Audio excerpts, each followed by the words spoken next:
Normally, heart is size of a fist, located on the left side of the chest here, behind the breastbone to the left side.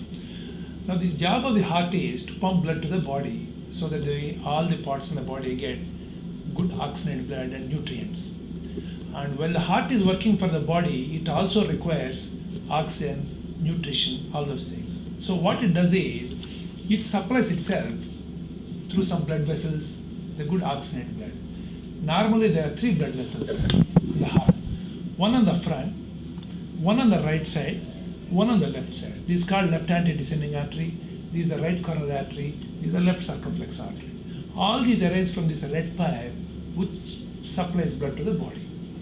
Now sometimes these blood vessels can get blocked to various reasons, especially in diabetic patients, hypertensives, when the people are obese or they smoke, have high level of cholesterol. All these things cause blockages in these blood vessels. The blockage can happen in one vessel, 2 vessels, or 3 vessels in one location or many locations. Whenever people complain of chest pain or when they develop a heart attack, cardiologist does a test called coronary angiogram. They put a catheter through the hand or from the groin and then they take special x-rays. They will show us where exactly are the blocks in these things, whether we can continue medical management, where they require some other interventions.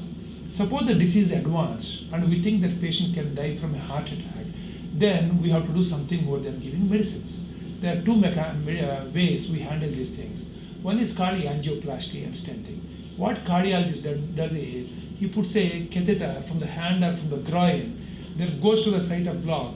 There, he puts a balloon. For example, there is a block here. He puts a balloon into the lumen of this, inflates it, then puts in a stent so that it remains open. Sometimes when the blocks are too many, or the blocks are in critical places, or the heart is weak, in that situations, the angioplasty doesn't help.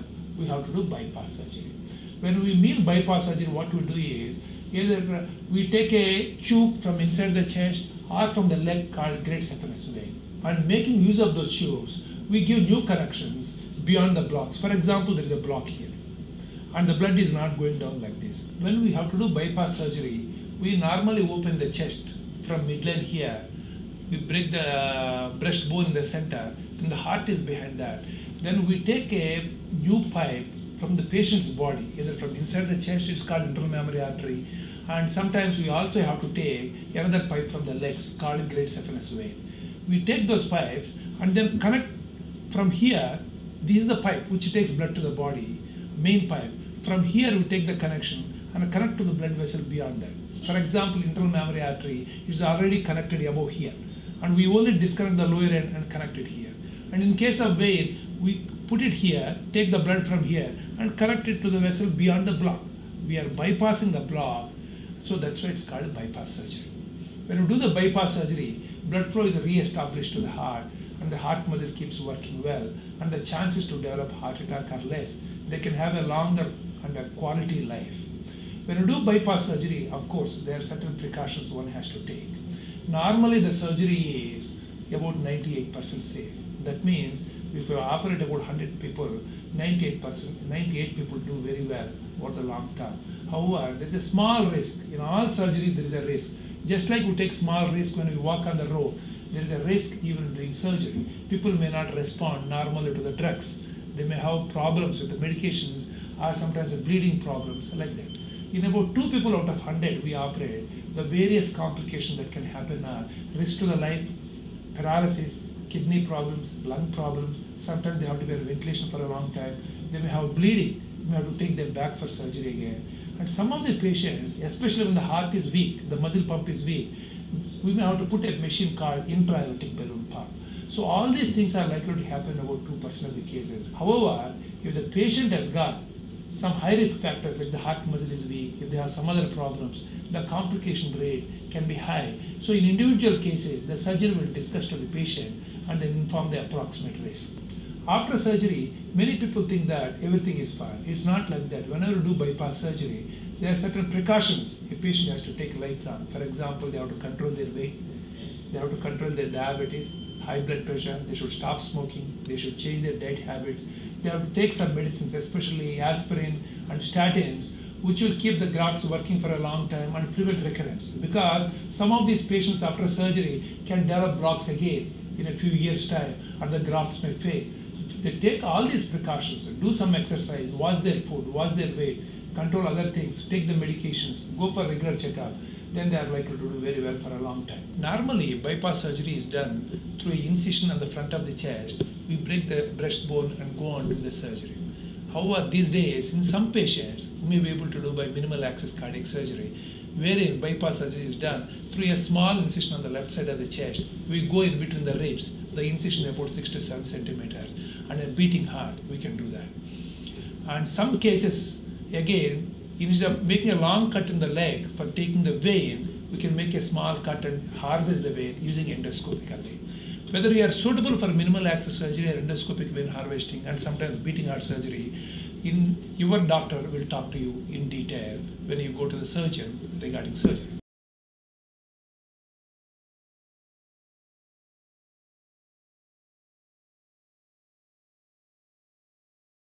Normally, the heart is size of a fist, located on the left side of the chest here, behind the breastbone. Its main function is to supply blood to all the tissues in the body so that they can work well. However, this heart also can get affected with certain problems, like heart attacks, again valve problems. Whenever you say valve problem, you have to know a few basic things. Heart is like this, located here. Inside the heart, there are 4 chambers. Right side there are 2 chambers, left side there are 2 chambers. Whenever blood is going from one chamber to the other chamber, there is here, this is called valve. There is one valve here, and from here when blood is going out, there is another valve here. This is called mitral valve, this is called aortic valve. Similarly, on the right side, there will be a valve here called tricuspid valve, this is called pulmonary valve. Normally, the right side valves are not affected, but most of the time it's the left side valves that are affected, especially in disease like rheumatic fever. That means sometimes children develop throat infection, joint pains, and the valves get damaged. And in old people, they undergo a lot of calcification. They undergo damage because the blood is going through that for a long time, and there can be changes in them. There are 2 types of problems that can affect the valves, with the mitral valve or aortic valve. One is narrowing of the valve. That means when blood is coming from this chamber to this chamber, or from this chamber to the other chamber, if this undergoes narrowing, then the blood cannot go freely. This is called stenosis, narrowing of the valve. The other type of problem that can affect these valves are leaks. When the blood is coming from here to here, blood will come like this. When this is pumping, blood has to go out like this. But sometimes the valve gets damaged. Blood, instead of going only through this, some of the blood leaks back. This is called mitral valve leak. The other is aortic valve. The blood is going like this, and again some of the blood leaks back. It is called aortic valve leak. So these are the 2 types of problem. One is narrowing, the other type is leak, common problem that affect the valves. Whenever these valves are affected, then heart has to work extra so that it can pump blood to the body. And to some extent, we can control with the medicines these problems. But when the disease becomes very severe, we need to do something to these valves. Especially when the mitral valve is affected, if it becomes narrow, sometimes cardiologists can use a balloon to dilate the valve. It's called balloon valvuloplasty.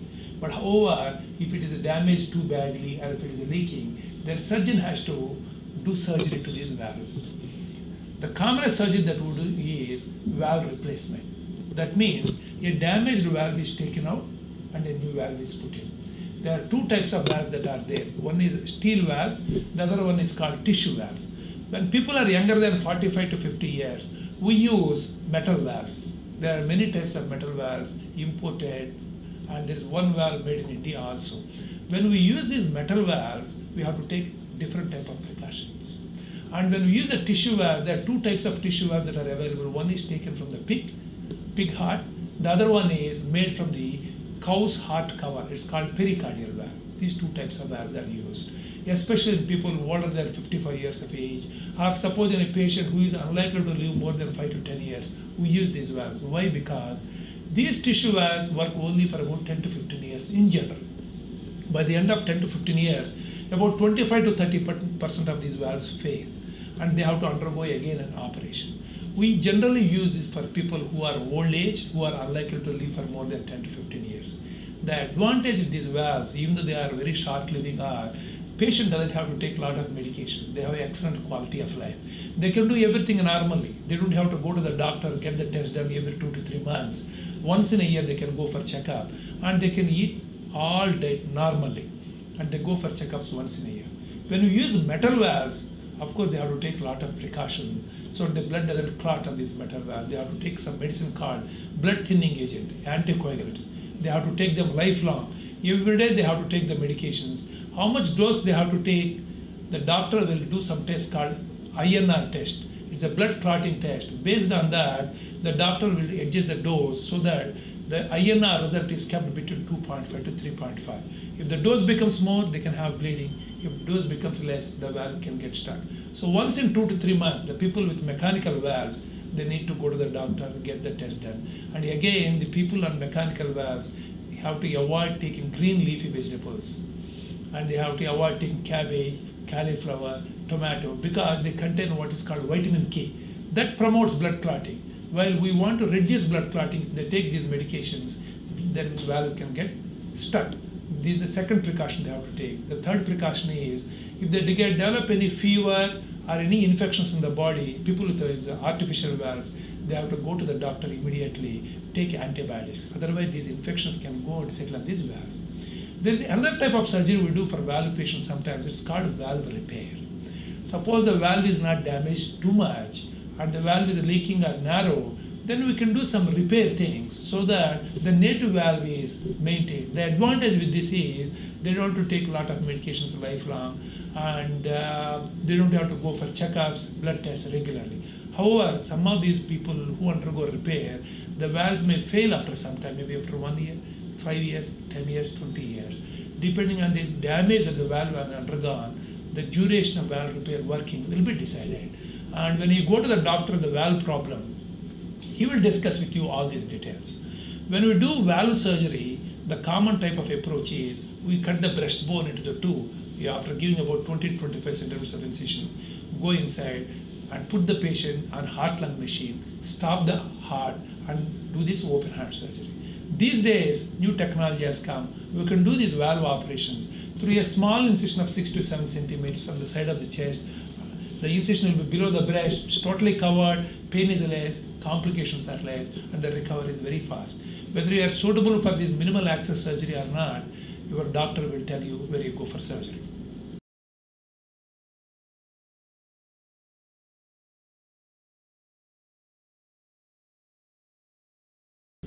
We all know that heart is a very important structure in the body. Unless the heart is functioning normally, none of the organs in the body can work well. Heart is normally the size of a fist, located on the left side of the chest, behind the breastbone. This heart, while working very hard, from the time we start our life in the mother's womb till we die, it can be affected with certain problems. Either it may be a birth defects, or it may be defects that happen in the heart later on in life. One of the commonest problems we all know is heart attacks. People may have to undergo bypass surgery. The other problem is valve problems. Heart has got 4 chambers in the heart. Right side 2 chambers, left side 2 chambers. When blood is going from one chamber to the other chamber, this goes through a door called valve. Unless this valve is working well, blood flow can be impaired. If this is narrowed, blood won't go freely. If this is leaking, blood goes like this and comes back like this. So heart can get affected. Heart may not be able to work normally. And sometimes there are other problems like birth defects where there are holes in the heart. For example, the right side contains impure blood, whereas the left side contains pure blood. They should not mix. There is a wall in between the two. In some children, when they are born, they have a hole here or hole here. This is called atrial septal defect. This is called ventricular septal defect. With these holes, the pure blood, impure blood will mix, and more